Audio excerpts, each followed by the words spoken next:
Terus Pak ya.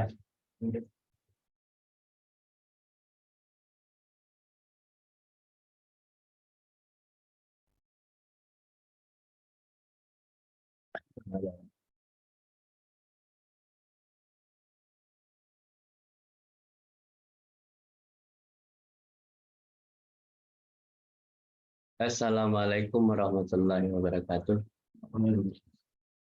Innal hamdalillahi nahmaduhu wa nasta'inuhu wa nastaghfiruh wa na'udzu billahi min shururi anfusina wa min sayyiati a'malina. May yahdihillahu fala mudhillalah wa may yudlil fala hadiyalah. Asyhadu an la ilaha illallah wahdahu la syarikalah wa asyhadu anna Muhammadan abduhu wa rasuluh. Sallallahu ta'ala fi Qur'anil Karim. A'udzu billahi minasyaitonir rajim. Bismillahirrahmanirrahim. Ya ayyuhallazina amanu taqullaha wa tanzur nafsun ma qaddamat ligat wa taqullaha innallaha khabirum bima ta'malun. Shadaqallahu. Alhamdulillah,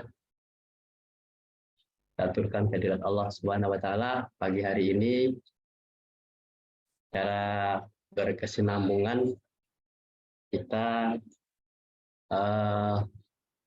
tetap mengadakan kajian keluarga pagi-pagi hari ini agar ada pesan-pesan yang disampaikan oleh Allah dalam Al-Quran yang diajarkan oleh Rasulullah itu benar-benar merasuk ke dalam jiwa kita sebagai seorang muslim, orang yang mukmin, beriman kepada Allah. Tema kita pagi hari ini adalah Allah menciptakan Al-Quran bertujuan agar manusia, ya kan, agar manusia tidak saling berselisih. Qurannya bisa diperiksa surat Al-Baqarah ayat 213, surah Al-Imran ayat 19,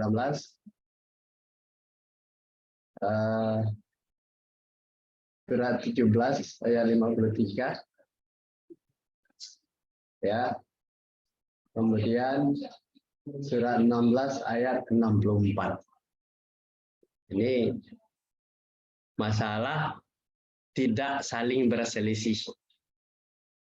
Kalau orang berselisih, itu sudah melanggar apa yang disebutkan dalam Al-Quran itu.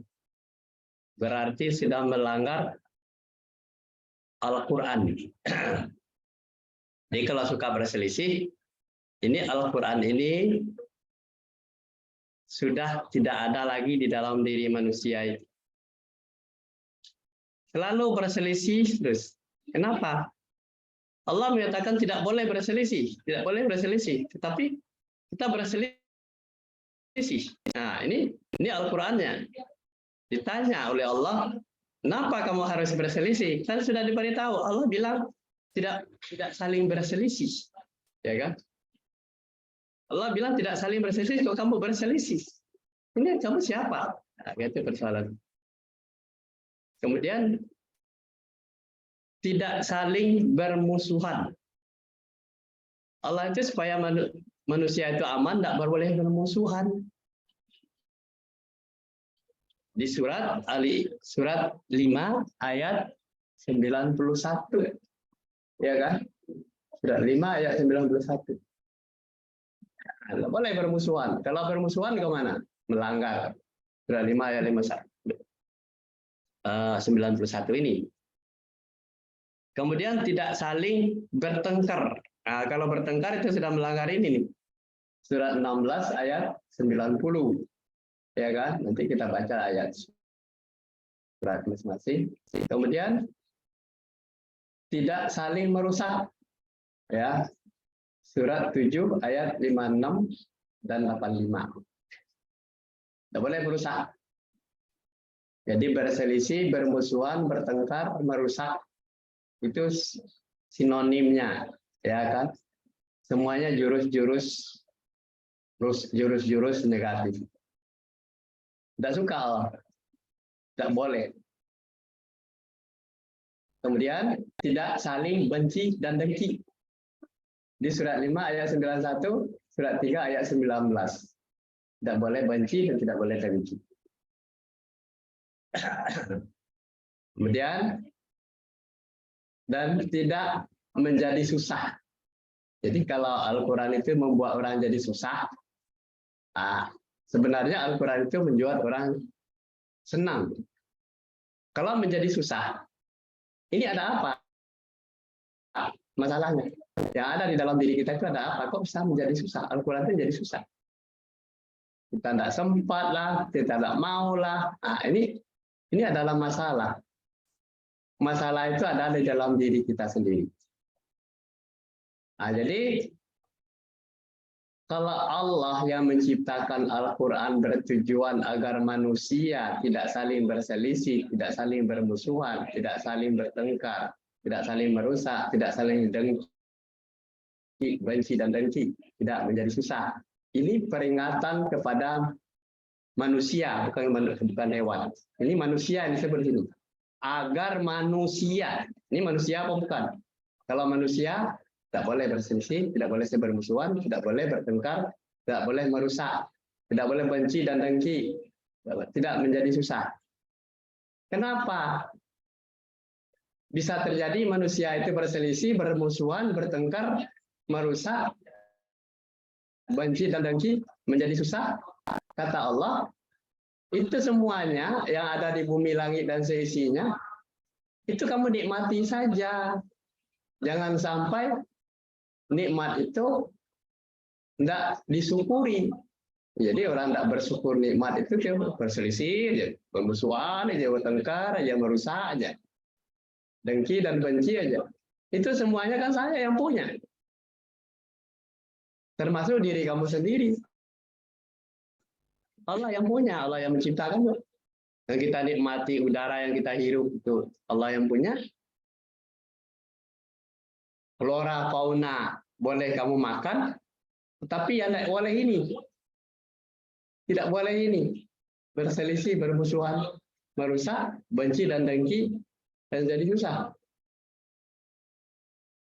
Nah, jadi kalau dipertanyakan, siapa orang yang sering berselisih, bermusuhan, bertengkar, merusak, benci dan dengki, menjadi susah, itu adalah golongan kiri, golongan iblis.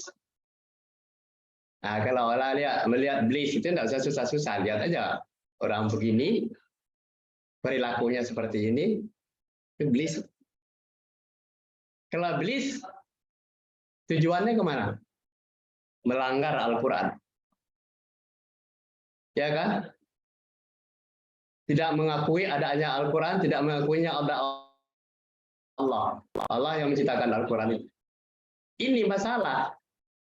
Orang tidak paham dengan ini, akibatnya perilakunya seperti ini. Tidak tahu pedoman hidup, tujuan hidupnya tidak tahu.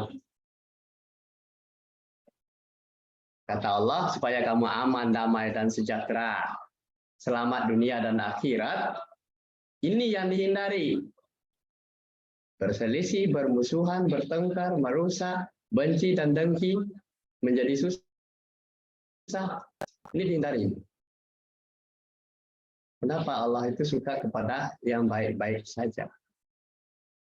Kalau ini merugikan kita. Nah, ya kan kemarin sudah dibaca ini ya. Sudah dibaca. Ayat-ayatnya sudah kita baca. Ah, ya kan? Sudah dibaca. Tadi baca ulang aja lagi. Terjemahannya coba. Kasih. Itu adalah sebuah itu. Bukan diri dan Kristen yang kalau menjadi sesuatu sebagai dan Allah melakukan kebesaran bagi bukan menteri bukan sesuatu yang siapa yang perkara yang tidak ada berselisih dengan kita itu melakukan pengambilan dalam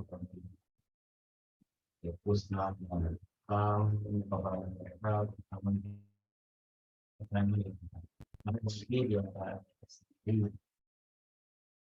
Allah membiayai sejumlah para pekerja dan semua yang terus lalu memberi kesempatan semua pekerjaan. Ya, ini masalahnya. Senangnya Allah itu adalah kita itu menjadi umat yang satu. Pribadi-pribadi ngumpul dalam keluarga, dalam masyarakat, dalam bangsa dan bernegara, pinginnya Allah itu aman damai aja, jadi umat satu. Ya, kalau sudah satu, tidak timbul perselisihan, ya kan? Nah, karena timbul perselisihan ini masalahnya, maka Allah mengutus Nabi, memberikan peringatan yang tadi, jangan berselisih juga. Kemudian menurunkan bersama Nabi itu adalah kitab yang benar. Nabi itu seorang manusia yang diutus oleh Allah, diberi perangkat Al-Quran. Kitabnya bukan kata saya, tetapi kata Al-Quran. Kata Allah dalam Al-Quran. Ya kan?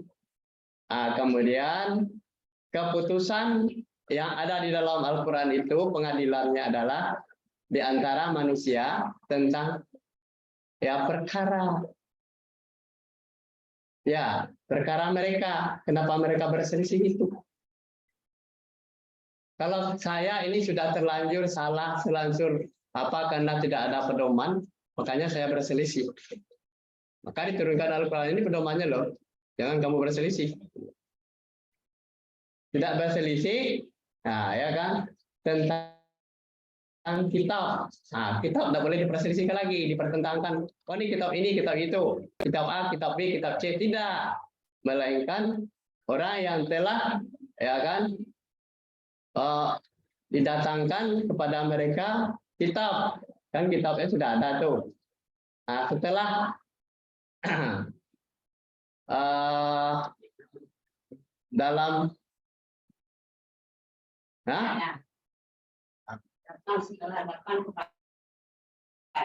setelah datang kepada mereka keterangan-keterangan yang nyata, ya kan, keterangan yang nyata, karena dengki ya antara mereka sendiri. Ini manusia ini yang buat susah dia sendiri sebenarnya. Dia dengki. Yang didengkikan tidak ngerti, ya kan? Kemudian maka Allah memberikan petunjuk. Apa gunanya Allah memberikan petunjuk? Supaya manusia itu jangan diazab nanti. Supaya dia selamat. Nah, petunjuknya, dengan petunjuk itu dia harus percaya kepada petunjuk itu, beriman dia pada kebenaran tentang hal yang mereka perselisihkan itu dengan kehendak dan Allah, dan memberikan petunjuk pada orang yang dikehendakinya jalan yang lurus. Sekarang permasalahannya mau enggak diberikan petunjuk. Kalau enggak mau diberikan petunjuk, ini adalah khusus untuk manusia. Al-Quran itu ditunjuk untuk manusia, petunjuk untuk manusia. Kalau dia enggak mau diberikan petunjuk, dia siapa? Ya kan? Tentu dia membawa ragam manusia yang suka berselisih. Manusia yang suka berselisih itu adalah pakaiannya iblis, menimbulkan permusuhan, menimbulkan kedengkian, menimbulkan kebencian, kikir, pelit, dan sombong. Ini adanya sifat-sifat yang dibawa oleh iblis. Jadi kalau manusia itu kosong dengan petunjuk Allah, kosong dalam Al-Quran itu diisi oleh iblis. Ini masalahnya. Kita kan harus tahu, ini harus waspada ini. Kalau kita dalam keadaan kekosongan, kita tidak ada pedoman sama sekali, iblis masuk. Datang dari depan, belakang, kiri, kanan, dan hati dan pikiran kita. Inilah sasarannya iblis itu untuk menggiring anak cucu Adam ke neraka. Sampai hari kiamat dia akan menggoda manusia. Mulai melihat, penglihatan, pendengaran, hati dan pikiran, dan semuanya itu akan digiring oleh Allah. Ini pemahaman yang harus ada di dalam diri setiap manusia. Ya kan? Manusia itu adalah umat yang satu, bukan hewan.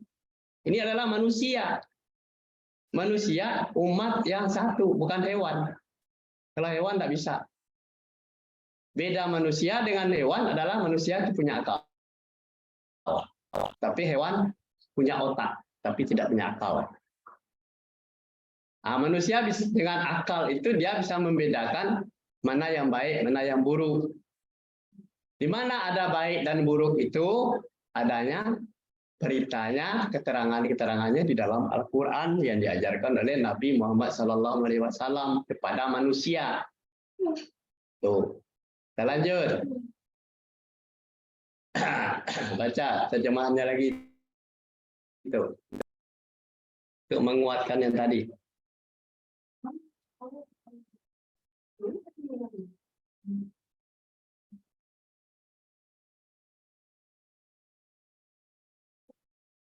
Sesungguhnya agama yang diridhoi di sisi Allah adalah Islam. Tiada berselisih orang-orang yang telah diberi Alkitab kecuali sesudah datang pengetahuan kepada mereka karena kemudian yang ada di antara mereka.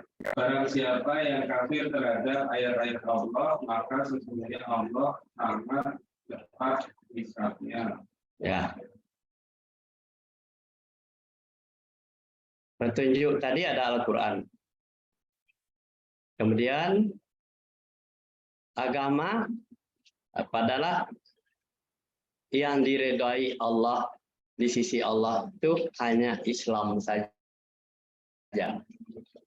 Allah tidak menyebutkan agama Konghucu, agama Kristen, agama Buddha, agama Hindu, aliran kepercayaan, aliran ini, aliran itu tidak ada.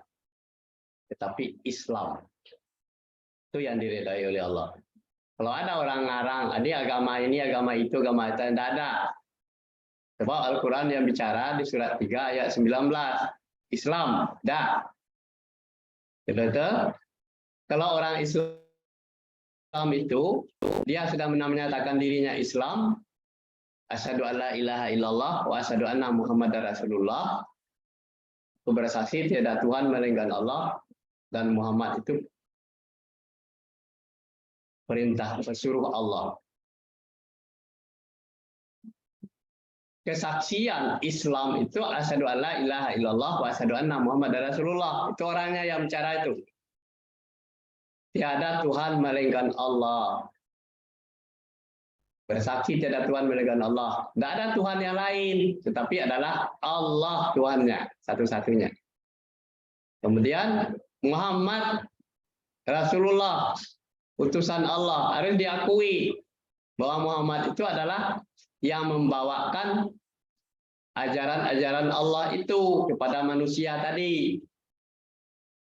Kalau orang itu sudah paham itu la ilaha illallah wa asyhadu anna Muhammadar Rasulullah, berarti dia sudah Islam. Kalau dia sudah Islam, tidak berselisih lagi. Ya kan? Tidak berselisih. Seperti yang di atas tadi. Tidak ada berselisih orang-orang yang ada diberikan Alkitab itu. Karena Alkitab itu sebagai pedomannya. Nah, ini ada kata kecuali. Kecuali sesudah datang, ya, sudah datang pengetahuan kepada mereka. Pengetahuan itu karena kedengkian, ya kan? Yang ada di antara mereka. Dengki. Dan pengetahuan yang jurusnya dengki. Nah, itu akhirnya dia berselisih. Terus kata Allah ditegaskan lagi di bawah. Barang siapa yang kafir, ya kan, terhadap ayat-ayat Allah, sesungguhnya Allah cepat hisab. Kafir itu artinya kedengkian tadi yang menutup kebenaran. Kebenaran Al-Quran itu, kebenaran dalam kitab itu ditutupi oleh kekafirannya. Maka dia sudah keluar dari Islam dan dia menjadi orang kafir, kitabnya bukan Al-Quran lagi, Nabi Muhammad bukan Nabi dia lagi, dan dia adalah termasuk golongan orang yang kafir. Orang yang kafir ini, ya, yang tidak percaya kepada ayat-ayat Allah ini, maka sesungguhnya Allah sangat cepat hisab. Karena pertanyaannya, kita mengerti apa enggak? Ini masalahnya. Kalau kita tidak ngerti, kita pasti berada di kelompok kafir. Kenapa? Kita tidak percaya kepada ayat Allah kan? Ya kan?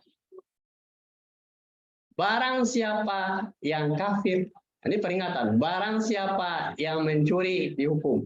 Barang siapa yang kafir, ya kan? Terhadap ayat-ayat Allah, nah, ini kan dirasakan. Kalau orang mencuri, dipotong tangannya.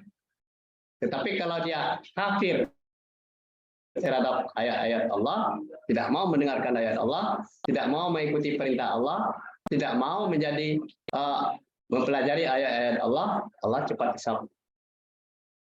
Kita jadi siapa? Dihisab, diperhitungkan. Kamu ini siapa? Kamu kafir atau mukmin, ya kan? Nah, kalau yang mukmin adalah orang yang percaya kepada ayat Allah. Tetapi kalau orang kafir tidak percaya kepada ayat Allah. Ayat Allah itu ya kata orang kafir itu tidak ada gunanya, ya kan? Tapi kata orang mukmin ayat-ayat Allah itu sangat penting untuk menuntun saya supaya saya menjadi manusia yang selamat dunia dan akhirat. Terus lanjut.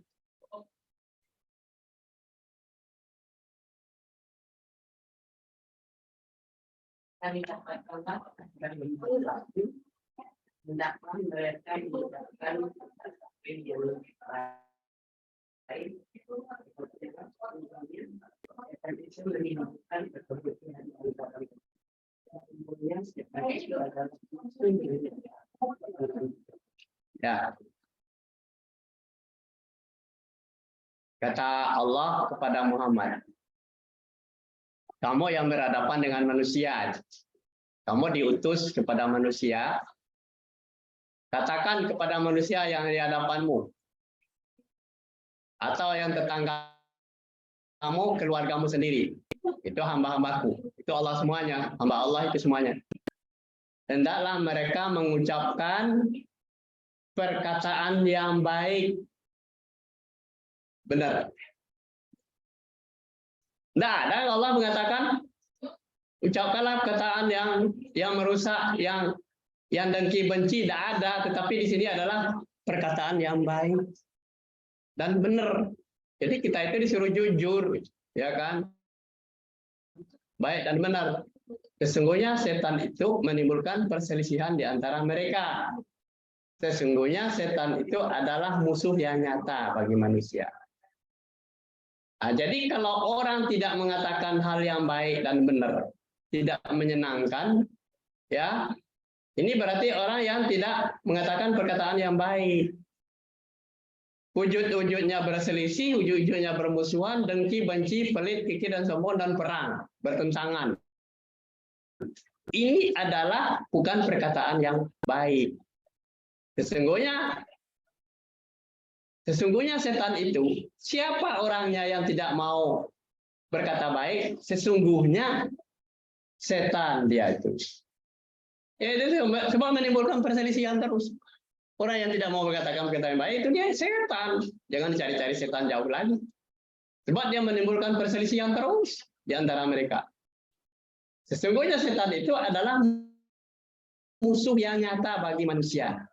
Jangan cari-cari setan di mana. Lihat aja orang cara bicaranya, cara dia ngomong, cara apa, cara bersikap segalanya itu menimbulkan permusuhan tak, perselisihan tak, kedengkian, kebencian, pelit dan kekiran sombong tak.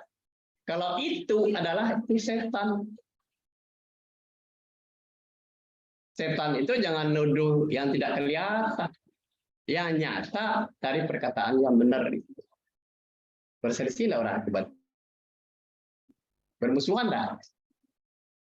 Wujudnya adalah emosional lah. Ini masalahnya. Karena tidak paham ini akibatnya dia melakukan sesuatu yang melanggar.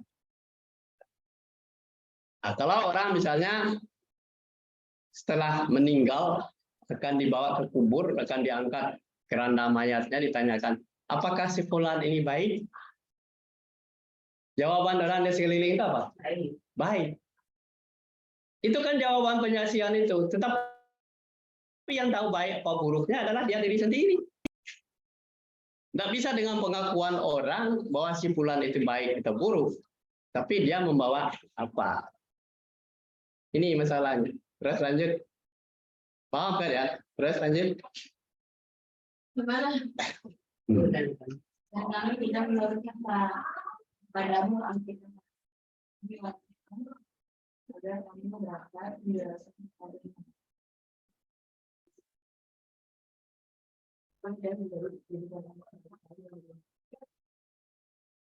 Nah, kata Allah, ya kan? Kami itu Allah dan malaikat. Karena sayangnya Allah, ya kan, kepada manusia yang berselisih tadi. Kami tidak akan menurunkan kitab Al-Quran ini, melainkan agar kamu dapat menjelaskan kepada mereka apa yang mereka perselisihkan. Itu. Dia tidak ngerti juga yang diperselisihkan itu apa. Jadi Al-Quran itu untuk memberikan penjelasan. Yang diselisihkan apa sih? Yang dicari apa sih? Kenapa kok berselisih? Ya kan? Supaya Al-Quran itu dijadikanlah sebuah petunjuk. Ya kan? Ini petunjuknya loh. Karena kamu tidak tahu petunjuknya diberikan Al-Quran itu.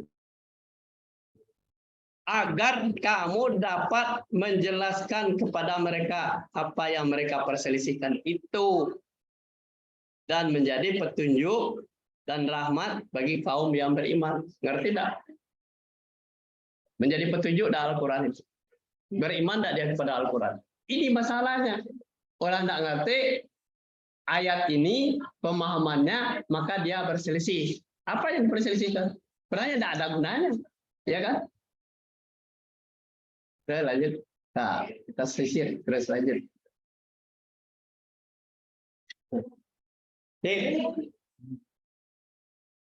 Sebenarnya setan itu bermaksud hendak menunjukkan mengusulkan metodologi yang para memiliki nama memahami kamu dari mendengar Allah dan sebagainya, kita berbela kamu dari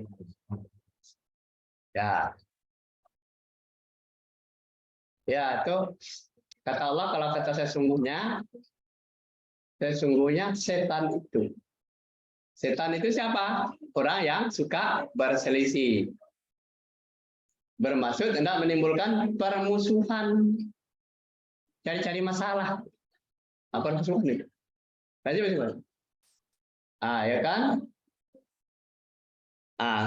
Kebencian dan musuh benci antara kamu lantaran minum khamar, berjudi, ya kan? Menghalangi kamu untuk mengingat Allah. Nggak usahlah tuh ngaji-ngaji tuh. Kita minum-minum aja dulu. Kita berjudi aja dulu. Itu menghalang-halangi orang untuk mengingat Allah. Kenapa mengingat Allah itu penting? Mengingat Allah itu supaya tahu aturan-aturan Allah dalam hidup itu. Tunggu diingat. Bukan Allahnya sebesar apa, tapi ada perintah, ada larangan. Dalam hidup ini tidak sembarangan kita, ada perintah dan larangan. Itu yang diingat. Yang diingat kita ini taatlah kepada Allah, patuhlah kepada Allah, ya kan? Tunduklah kepada Allah, tunduklah kepada aturan Allah. Itu mengingat Allah namanya. Percayalah kepada kitab Allah, percayalah kepada Nabi. Itu namanya yang diingat. Ini panduan manusia itu, sidang manusia itu mengingat Allah itu seperti itu. Allah bukan begitu. Tetapi mengingat Allah itu adalah mengingat aturan-aturan Allah. Sebab kita hidup ini ada aturannya. Dalam perjalanan saja kita ada aturannya. Rambu-rambu lalu lintas. Dalam hidup menuju kampung akhirat, aturannya ada dalam Al-Quran. Kalau aturan itu kita tidak pahami, kita tidak tahu itu aturan, itu kita tabrak-tabrak semua. Lampu merah, kita jalan terus, ditabrak orang.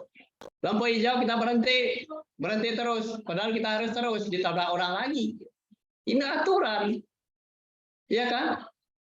Lampu kuning kita siap-siap, siaga.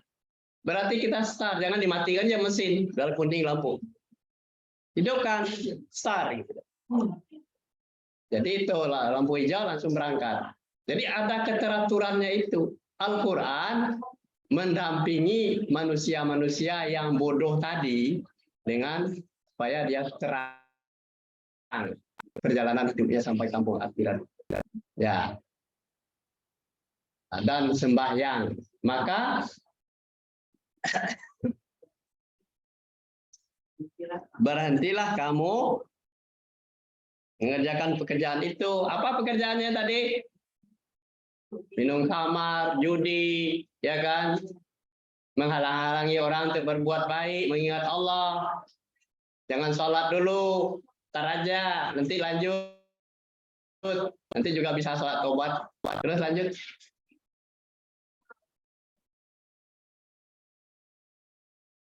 Baik, banyak sahabat Allah sekarang dari perbuatan keji. Kemudian kemunculan dia menjadi pekerjaan pada maksud kami dengan belajar. Oh, sholat tadi, ya kan, menyuruh, ya berlaku adil, berbuat kebajikan. Kemudian pemurah kepada kaum kerabat. Pemurah itu apa saja yang ada sama kita. Dalam keluarga kita dikasih uang, dikasih materi, tetapi kita berikan nasihat. Itu namanya pemurah. Kerabat, karib, kerabat yang terdekat dulu. Ya kan? Gunanya apa? Melarang perbuatan yang keji dan mungkar. Kalau kita sudah buat memberikan kepada kaum kerabat yang baik, jangan lakukan pekerjaan yang keji lagi, jangan bermusuhan lagi, jangan benci, pelik dan sombong lagi. Harus pemurah. Gitu. Nah, ya dan permusuhan. Nah, itulah temannya. Dia memberikan pelajaran kepadamu agar kamu mengambil pelajaran. Siapa yang memberikan pelajaran? Siapa yang memberikan pelajaran? Dia itu siapa? Allah dan Nabi. Agar kita ambil hikmahnya. Al-Quran itu yang menjadi pelajaran. Terus lanjut. Dan janganlah kamu membuat kerusakan di muka bumi sesudah Allah memperbaiki dan berbuat adanya dengan nasihat tidak akan diterima dan harapan akan dikabulkan. Sesungguhnya rahmat Allah amat dekat kepada orang-orang yang berbuat baik. Jangan kamu berbuat kerusakan. Kalau berbuat kerusakan gimana? Boleh enggak? Di muka bumi loh. Bumi ini Allah yang punya. Sesudah Allah memperbaikinya, berarti umat-umat sebelumnya sudah melakukan suatu perbuatan kerusakan. Kemudian diciptakan lagi umat yang berikutnya. Allah memperbaikinya, itu maksud diciptakan umat yang berikutnya, generasi berikutnya. Zaman Nabi Nuh, umatnya itu membangkang kepada Nabi Nuh. Semuanya ditenggelamkan. Kiamat Nabi Nuh. Yang beriman dan percaya kepada Nuh, perbaiki. Umat-umat yang sudah apa dimusnahkan habis. Kiamat, mati. Kemudian dan Allah perbaikinya seperti itu. Firaun merusak. Semua orang yang mulai melahir laki-laki dibunuh sama dia supaya jangan ada yang generasi penggantinya. Kemudian sesuka-suka dia. Nabi Musa dimusuhi sama dia. Ya supaya hidup bebas menurut dia. Ya kan? Ya kan? Itu masalahnya. Itu kan orang yang membuat kerusakan aja. Nabi Lut apa yang terjadi?